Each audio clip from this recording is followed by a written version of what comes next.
My ex demanded me for child support for a kid that is not mine. My mother and sister are on their side.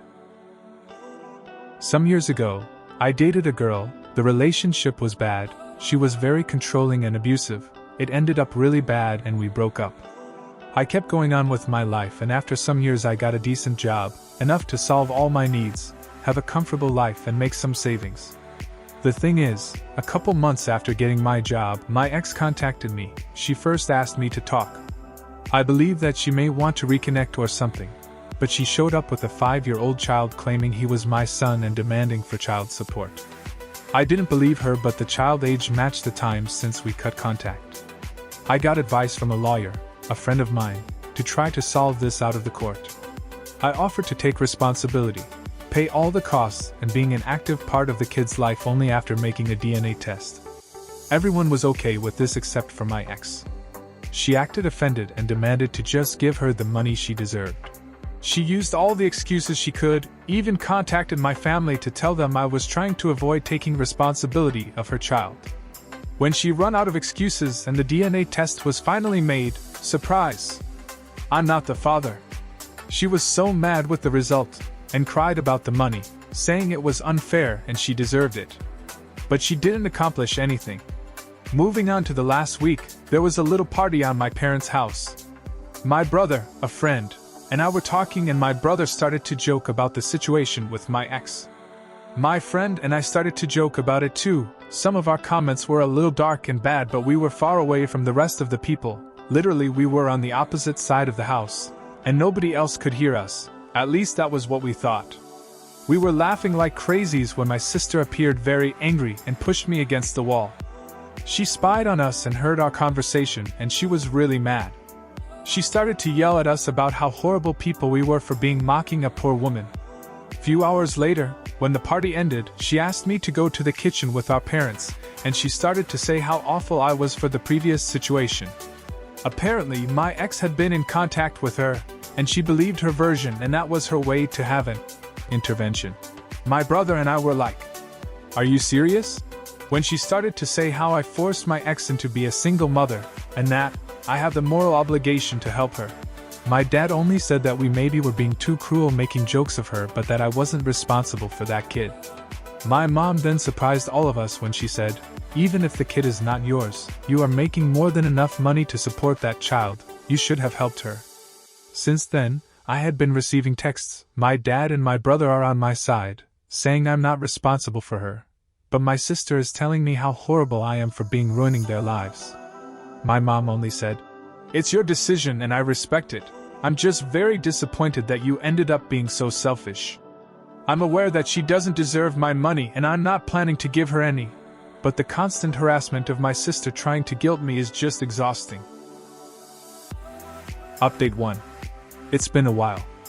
After my last post, I read all the comments and decided to show them to my mother. We had a talk about the situation. Again, she started on my ex's side, but after reading the post and all the comments and opinions, she realized she was wrong. I think the thing that hurt her the most was all the doubts about if she cheated on my dad and I wasn't his son, and if that was the reason if she was on her side. We had a very long conversation. She told me that she believed my ex because she was always so nice and kind with her, that she decided to don't believe me when I told her all the things she did to me during the relationship, because a good girl like her could never do something like that, so I must be lying. After that, she apologizes to me. We are good now. On the other side, my sister. At first she decided that she wouldn't talk to me until I'll take responsibility. But after some days I talked with her. She is totally on her side. Even after showing her everything, she said that none of that mattered, because a woman's words go first, and that's all the proof anyone could need. Also, she said that even if you are not the biological father, you have an effective responsibility with her. So, you must be man enough to take charge of them and start acting like a real man. She was a lost cause. About my ex, I did some research, and I found out that, shortly after we broke, she started dating another guy. Or maybe she was cheating me with him before, I'm not sure. They broke some weeks later, and she had multiple dates until she found she was pregnant. I also found that she had been trying to find a father to her kid. for the last 2 years, and I was the next on the list, but looks like she is desperate now, because she was never that aggressive with any other one before. Now, the reason of this post. Some days ago, my ex and my sister came to my workplace. They made a big sign with my face that says, "He abandoned his child," and "irresponsible father," and started a drama, saying all their bullshit. Their intention was to shame me and use the social pressure to force me to take charge of them. They literally said it. To don't make the story too long, they were taken out of the place. I got problems for that scandal, even after showing all the proofs and legal documents that showed they were lying. I was warned that this better never happen again, or I'll be fired. After that I contacted my friend, the lawyer, and we are now redacting a very long and detailed paper against them, my ex and my sister too. They were too far, now I'm going against them with everything. Maybe that scares them enough to leave me alone. Update 2. Hi everyone, and sorry for the lack of news. Last week's had been crazy with a lot of stuff, but I think now is a good moment to update you all. First of all, I'm not allowed to talk a lot about the lawsuit. The most I can share to you is that my ex was extremely freaked out when she knew about it. She is now begging to drop it. She offered to take back everything she said, to never bother or even contact me again. She even tried to guilt me, saying that I would be ruining her and her son's life. But honestly, I don't care. I got tired of being the good guy long time ago. She messed with me, now I'm fighting back. And for my sister, the lawsuit at first only made her worse. As her attempt to shame me in my job didn't work as good as she wanted, she moved it to social media, spreading her BS about me abandoning my child, or not taking responsibility, and exposing my legal actions like acts of censorship and misogyny. But at the end, that will be worse for her, not only because I can dismiss her defamation easily, but also as more evidence to our favor. Anyways, this is going to be a long road, and we are just beginning. Recently, we had a posada on my parents' home. Every year we use this excuse to make a big family party before Christmas. I had my doubts, because I didn't want it to be near my sister, but after some relatives assured me that she wouldn't be there, I decided to go. Big mistake, she was there. Mom decided that, despite everything that happened, I was taking all this too far, so she wanted all us to meet to solve this problem as a family. I tried to get out of there the moment I realized what she intended, but some relatives tried to stop me while my mom cried that I needed to stop, that I was tearing apart the family and needed to learn to forgive and let go. I realized that, despite everything, even knowing I was telling the truth, she was still on my sister's side. I got out there, saying her that I'm not attending any family event again if she is there, and to don't ever think on trying this BS again. At this point, almost all my family knows what she did. Some of them think my sister is crazy, some other think she is crazy, but I'm taking it too far. A couple days ago, Mom invited me to spend Christmas with them. I didn't want to go after what she did, but I decided to give her a chance after she swears that wouldn't happen again. But not only had she planned to do it again, my brother warned me that this time she intended to lock me in until I forgive my sister and stop the nonsense. I called my mom and told her I knew and that I was done with her and my sister. To don't talk to me until she realized she supported the wrong person, and to apologize. I don't need to say how many times she tried to call me the following hours, and all the drama she made when I didn't show up for Christmas, but again, I'm tired of being the good guy. So, that's it for the moment. Hope all you had a nice Christmas, and I wish you for a happy and drama-free New Year. I moved out and took everything. It became apparent to me last week that my roommates were trying to drive me out of the house to get one of their boyfriends in on my lease. When I told them I wanted to stay, they started staging incidents/messes around the house so they could yell at me for them, and it all came to a head when they called a meeting with me 2 days ago. One of them had to hold the other back as she screamed at me that she hated me and I was not welcome in the building. They proceeded to tell me that I contributed nothing to the house and wasted their space, and that they had gotten in with the landlady and convinced her to not renew my lease in June. I told them I'd talk to the landlady, and when they said they were the heads of the house, I laughed and went on with my day.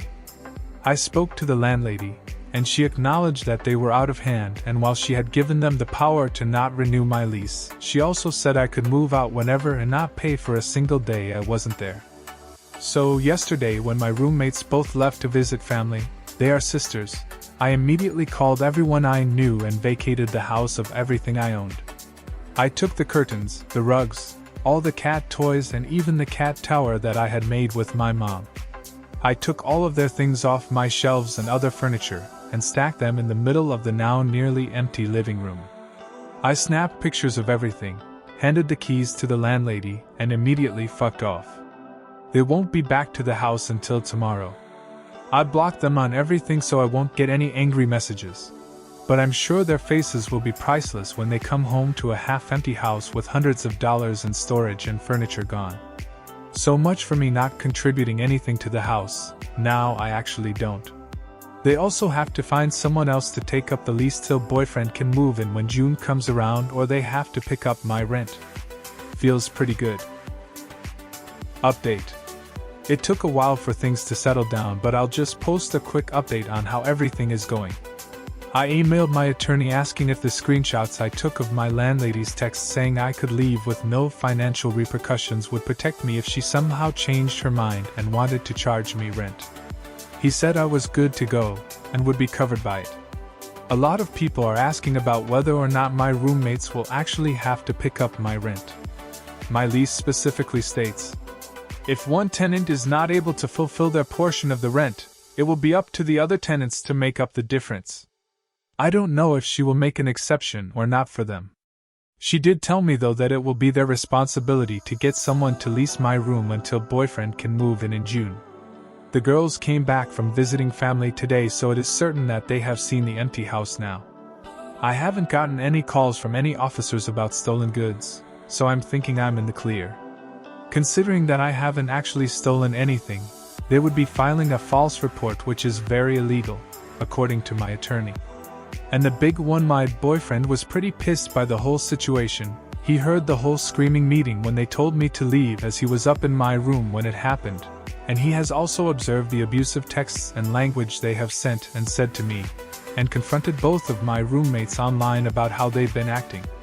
They immediately went to their dad, and he had the cops called. I don't know all of the details, and frankly I don't want to, because I have them blocked. I want nothing to do with them, and I just want my life to go on. But yeah, my boyfriend pretty much had to go to the station and sign some papers saying he'd leave them alone. I'm pretty pissed at him for confronting them, but like the cops? Come on. Anyways, I'm couch surfing until I can get a place. I have 2 lined up that I'm very interested in, both of which have girls who I know and can trust. I think things are looking up, and hopefully this is the last time I have to think about this ever again. If something does happen, I will be updating. Thanks to everyone for the support. It makes me feel really good knowing that 1, I'm not the bad person here like the girls gaslight me into thinking I was, and 2, that my suffering did brighten some people's days.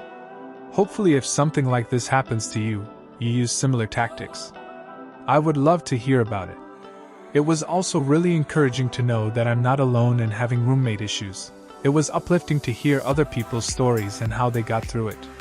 Sending lots of love.